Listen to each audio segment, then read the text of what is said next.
యేసు ప్రభు దేవుడా దయ్యమా? రెండే చెప్పండి. ఆయన దయ్యం కాదు.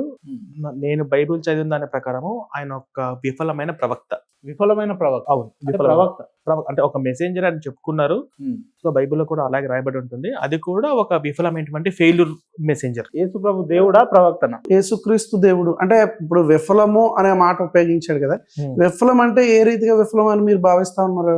సో ఇప్పుడు ఆయన యేసు వచ్చి వాళ్ళను రోమన్ సామ్రాజ్యం నుంచి వీళ్ళను విడిపిస్తానని చెప్పారు. సో ఆ తర్వాత ఆయన చెప్పినటువంటి కొన్ని ఏం నెరవేర్చలేకపోయారు. సో ఆయన పుట్టి పెరిగినటువంటి ఆయన దేశంలోనే ఆయన దేవుడు ఎవరు నమ్మట్లేదు. సో ఆయన ఒక ప్రవక్తకు కూడా వాళ్ళు నమ్మట్లేదు. సో బైబిల్ కొంచెం చెప్తుంది. సో ఈ పరంగా చూస్తే ఆయన చెప్పినవి ఏవి కూడా జరగలేదు. బైబిల్లో చెప్పినవి బయట ఏవి జరగలేదు. పాస్టర్ గారు మీరు చెప్పండి, ఇజ్రాయెల్లో ఎందుకు బైబిల్ని నమ్మరు ఎక్కువ శాతం ప్రజలు అంటే ఏం చెప్తారు అసలు? వారు ఇంకా దేవునికి దూరంగా ఉంటారనేదే దేవుడు చెప్పినటువంటి ప్రవచనం. వారు చివరి దినాల వరకు కూడా వారు నమ్మరు. ఇప్పుడు తనన్నట్లుగానే యేసుక్రీస్తును సొంత దేశంలో నమ్మకుండా వివిధ దేశాల్లో ఆయన నమ్ముతున్నారు. మరి ఇప్పుడు ఆయన సొంత ప్రజలు కూడా కొంతమంది విశ్వసించడానికి యూదులు కూడా ముందుకు వస్తున్నారు, నమ్ముతున్నారు. అయితే శ్రీరాముడిని కేవలం భారతదేశంలో మాత్రమే నమ్ముతున్నారు, మిగిలిన దేశాల్లో నమ్మట్లేదు. సో అప్పుడు ఆయన మీకు దేవుడు కాకుండా పోతాడా? ఇప్పుడు మనం చర్చ దేని గురించి మీరు మన మెసేజ్ చేశారు. సో ఇక్కడ నేను ఒక ఎక్స్ క్రిస్టియన్గా క్రిస్టియన్స్ నుంచి నేను బయటకు వచ్చినట్టు వ్యక్తిని.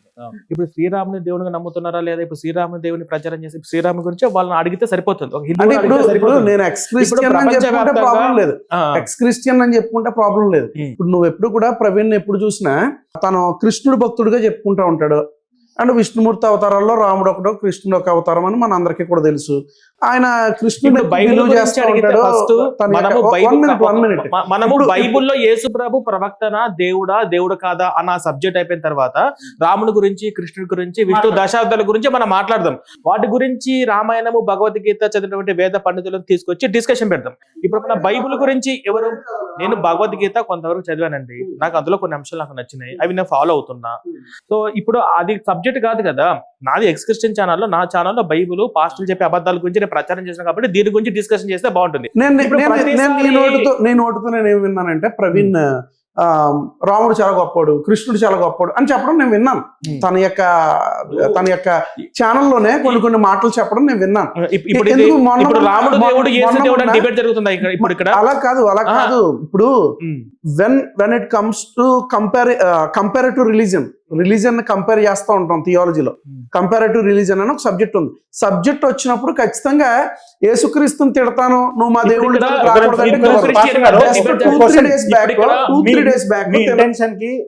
క్వశ్చన్ ఉంది, ఒకటే క్వశ్చన్.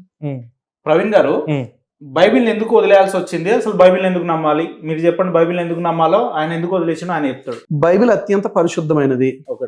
పాపాత్ముడికి అది నచ్చదు. పాపాత్ముడు దూరంగా పారిపోతాడు బైబిల్ నుంచి. పాపాత్ముడికి అది నచ్చదు. ఎందుకంటే పరిశుద్ధంగా ఉండాలి, పరిశుద్ధంగా ఉండాలి అని అందులో ఉంటది. బైబిల్ ని నమ్మను వాళ్ళందరూ పాపాత్ములేనా? బైబిల్ నమ్మని వారు అందరూ చెప్పలే. బైబిల్ పట్టుకుని మరలా దాని నుంచి వెనుదిరిగినాడు ఖచ్చితంగా వాడికి బైబిల్లో ఉన్నటువంటి క్వాలిటీస్ నచ్చలే. ఏంటో గుడ్ క్వాలిటీస్ అంటే మద్యపానం చేయొద్దని, నరహత్య చేయొద్దని, దొంగిలించొద్దని దేవుడు చక్కటి పదాజ్ఞలు ఇచ్చాడు.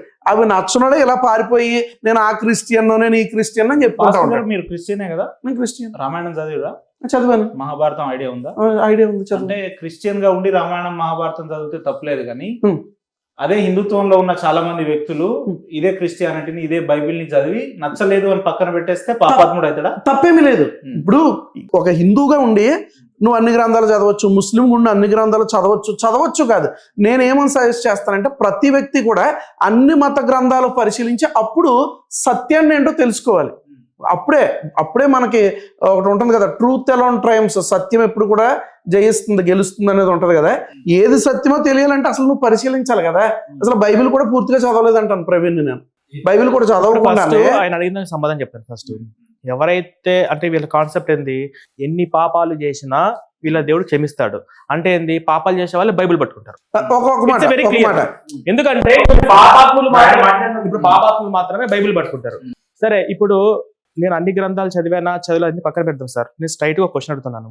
బైబిల్ని పట్టుకొని బైబిల్ వీళ్ళంతా ప్రచారం చేస్తున్నారు కాబట్టి బైబిల్ మొత్తం మీద మంచి విషయాలు ఏమున్నాయి అంటే ఇప్పుడు ఈ సమాజానికి పనికొచ్చే విధంగా ఉపయోగకరమైనటువంటి యువత నేర్చుకోవాల్సినటువంటి అసలు బైబిల్లో గొప్ప అంశం ఉన్నదే మంచి విషయాలు గొప్ప చెప్తున్నారు వాళ్ళు. నీ అదే కదా. శత్రువుల్ని క్షమించుడి, నీ శత్రువుల్ని క్షమించుడి మంచి పదమా కాదా? అదే ఇప్పుడు ఈ ఒక్క అంశం నిన్ను మీద- వలె నీ పొరుగు వారిని అంటే ప్రేమించు స్వామి- మంచి పదమా కాదా? ఇప్పుడు మాతృదేవోభవ పితృదేవోభవ ఆచార్య దేవోభవ అన్నటువంటి అవి ఇప్పుడు గ్రంథాలలో ఇప్పుడు నువ్వు అడిగావు కదా స్వామి ప్రవీణ్, వివేకానంద- నువ్వేమని అడిగావు? స్వామి మంచి వివేకానంద విషయాలు నీతి సూతులు, చెప్పమన్నావు, సుమతి మంచి శతకాలు, విషయాలు వేమన పద్యాల చెప్పమన్నావు, కంటే గొప్పగా ఉందా? మంచి విషయాలు మనం చెప్పమన్నావు, ఒక పని మంచి చేద్దాం విషయాలు. పాస్టర్ గారు అదే బైబిల్లో నన్ను దేవునిగా నమ్మని వ్యక్తుల్ని రాళ్లతో కొట్టి చంపండి అని అలాంటి స్లోగన్స్ దాని గురించి కూడా నేను చెప్తాను. దానికి నన్ను దేవుడిగా నమ్మని వారిని మాత్రమే కాదు, ఎన్నో మార్లు నన్ను నేను దేవుడిగా పరిచయం చేసుకున్నా, ఆ యొక్క సత్యవంతమైన నిజమైన దేవుణ్ణి తెలుసుకోకపోతే వారిని తిరస్కరించండి అని చెప్తున్నాడు. రాళ్లతో కొట్టమని ఎవరిని చెప్పాడనంటే కనుక ఎవరైతే ఆ యొక్క చెయ్యకూడనటువంటి పనులు అంటే యాంటీ సోషల్ ఎలిమెంట్స్ అంటాం కదా, అలా తయారయ్యారో అటువంటి వారిని రాళ్లతో కొట్టి చంపండి అంటున్నాడు.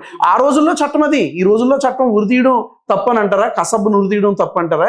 లేకపోతే ఉగ్రవాదులు నురితీయడం తప్పంటారా? డాడో మైనర్ బాలికలను కొన్ని పదుల సంఖ్యలో ఆ ఇబ్బంది పెట్టిన వ్యక్తిని ఉరితీయమని చెప్పడం తప్పు అని అంటారా? లేదుగా. ఆ రోజుల్లో అది నీతి. దానిని బట్టి ఎవడైతే దేవునికి వ్యతిరేకమైన క్రియలు చేశాడో, నరహత్య చేశాడో, వ్యభిచారం చేశాడో అలాంటి వాళ్ళని రాళ్లతో కొట్టండి అంటే అందులో తప్పేం కనిపించింది? అట్లాంటి వ్యభిచారం చేసేవాడికి ఎలా ఉంటదంటే వ్యభిచారం చేయొద్దంటే తప్పు. ఇప్పుడున్న ఈ అధునాతిక సమాజంలో టెక్నాలజీ సమాజంలో బైబిల్ అవసరమా ఈ యూత్ కి కానీ ఖచ్చితంగా. దేశ భవిష్యత్తు బైబిల్ అవసరమా? ఎన్ని తరాలు మారినా, ఎన్ని యుగాలు మారినా, ఎన్ని దశాబ్దాలు శతాబ్దాలు మారినా, భూమి ఉన్నంత కాలం కూడా ఒకే ఒక్క గ్రంథం మానవుడిని నడిపించగలదు, అది పరిశుద్ధ బైబిల్ గ్రంథం. ఒక గ్రంథం మారకుండా నడిపించింది అంటారు. ఖచ్చితంగా మార్పు లేకుండా ఆ గ్రంథంలో గాని ఆ దేవుడిలో గాని మార్పు లేకుండా నడిపించిన వాడే నిజమైన దేవుడు, నేను ఒకటే బైబిల్లో ఉన్నటువంటి అడుగుతాను. దేవుడు. ఇప్పుడు ప్రపంచంలో మొత్తం బైబిల్ కరెక్ట్ గా ఒక 1000 పేజీలు గల పుస్తకం ఉంది. అందులో పాత నిబంధన కదా కొత్త మొత్తం కలిపితే గట్టిగా ఒక 1000 అంటే ప్రపంచం మొత్తము జ్ఞానము అంటే మనిషి ఎంత, మనిషి జీవితం ఎంత, ఈ ఖగోళ శాస్త్రం ఎంత, సైన్స్ ఇవన్నీ మొత్తము ఈ 1000 పేజీలు ఒక్క పుస్తకంలోనే ఉంది అంటే ఇది అజ్ఞానం కదా?